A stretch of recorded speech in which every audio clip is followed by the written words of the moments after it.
America అయితే కఠినమైనటువంటి అడుగులు వైపే వేస్తోంది. తాజాగా అక్రమ వలసదారులకి ట్రంప్ సర్కార్ మరోసారి తీవ్ర హెచ్చరికలు జారీ చేసింది.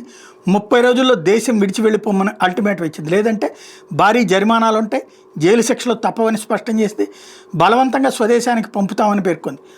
అక్రమ విదేశీయులకు హెచ్చరిక అంటూ హోంల్యాండ్ సెక్యూరిటీ విభాగం ఎక్స్లో ప్రకటన పోస్ట్ చేసింది. అక్రమ వలసదారులకు అధ్యక్షుడు ట్రంప్, హోంల్యాండ్ విభాగం కార్యదర్శి క్రిస్టి నోయం స్పష్టమైన సూచన చేశారు. తక్షణం అమెరికాను వేడండి, స్వీయ బహిష్కరణ సద్వినియోగం చేసుకోండి అంటూ ఆ సందేశాన్ని ట్రంప్ నోయం ఎక్స్ ఖాతాలకు ట్యాగ్ చేసింది.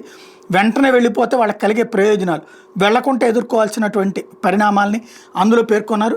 అమెరికా గడ్డ మీద 30 రోజులకు మించి ఉన్న విదేశీయులంతా తక్షణం పేర్లను నమోదు చేసుకోవాలని ప్రభుత్వం ఇప్పటికే సూచించింది. ఇమ్మిగ్రేషన్, కస్టమ్స్ ఎన్ఫోర్స్మెంట్ బలవంతంగా పంపడం కంటే స్వీయ బహిష్కరణ అత్యంత ఉత్తమ మార్గం. సొంత ఖర్చులతో ఎంత చక్కగా విమానం ఎక్కి వెళ్ళిపోండి, అప్పుడు మీ మీద ఎట్లాంటి నేరాభియోగాలు ఉండవు, నేర చరిత్ర నమోదు కాదు, ఇన్నాళ్ళు మీరు సక్రమంగా సంపాదించి సొమ్మును వెంట తీసుకెళ్లొచ్చు, మున్ముందు చట్టబద్ధంగా అమెరికాకి తిరిగి వచ్చే అవకాశాలు ఉంటాయి, విమానం టికెట్లు కొనే స్తోమత కూడా లేకుంటే మేమే రాయితీ మీద ఇప్పిస్తామంటూ స్వీయ బహిష్కరణ ప్రయోజనాలు ప్రభుత్వం చెప్పింది.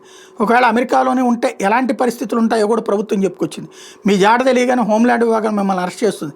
తక్షణం వెళ్ళిపోవాలని నోటీస్ అందుకున్న నాటి నుంచి రోజు $998 జరిమానా విధిస్తాం.